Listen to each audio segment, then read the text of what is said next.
Next question on the GM survey, though, was if you're starting a franchise today and could sign any player in the NBA, who would it be? Nikola Jokic, first place with a third of the votes. Victor Wembanyama with 23%. Giannis is third with 13. Luka fourth with 10. Anthony Edwards fifth with 7. And then there's some other players also receiving votes. Steph Curry getting one. Joel Embiid getting one, which is the wildest one here, I think. And then Shea and Tatum were the other two that got one each. Not that he's not a great player. Why is Jokic so high? Because, it's been kind of a joke, and we've brought it up. How long is Jokic playing? Yeah, see, I think that people... It's been blown out of proportion. He's not going to retire in 2 years. I think the reason why he's so high is because you could say this more about him than anybody in the league by far, that adding Jokic to your team right now makes you somewhat of a title contender for the next 6 or 7 years. Also, I would, full transparency, add Jokic for sure. That would be the guy that I pick. Mm-hmm. But it's more the Wemby is just crazy. The thing there is he sets you up for a longer stretch, a longer window probably, but the likeliness of it happening is not guaranteed. It is now. With Jokic, it's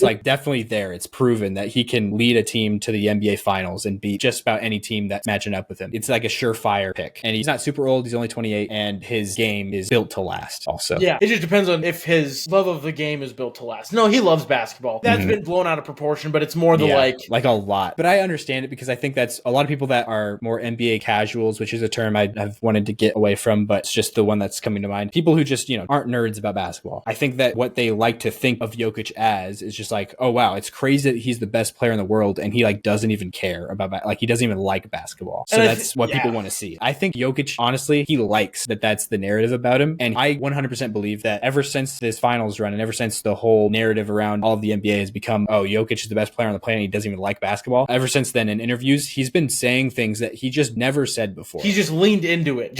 And I was going to say it's the interviews. Even before, he just isn't the stereotypical guy of I love ball. And even if he does, he doesn't convey it in the same way that other people, and that's fine. It doesn't matter. Yeah. But that's just for the person that doesn't consume every bit of basketball, that just sees random, oh, that guy's the MVP. That's the best dude on the planet. Yeah. He just is talking about horses after they asked him a question about his basketball philosophy. Yeah. I think the reason why, because I think in American culture, we really link personal ambitions with your drive in basketball. We think those are kind of the same thing. But to him, I feel that's always been the difference. When he's asked questions about his personal ambitions or goals or what he's striving for or things like that, he's just always I don't know. I don't think about that. I just play basketball. Questions about competitiveness in certain matchups with other players or who's the best player on the planet, who's the best player on his own team even. He's always said I don't think it's safe to call me the best player on the Nuggets because sometimes I'm the best player, but sometimes Jamal's the best player. Sometimes MPJ's the best player.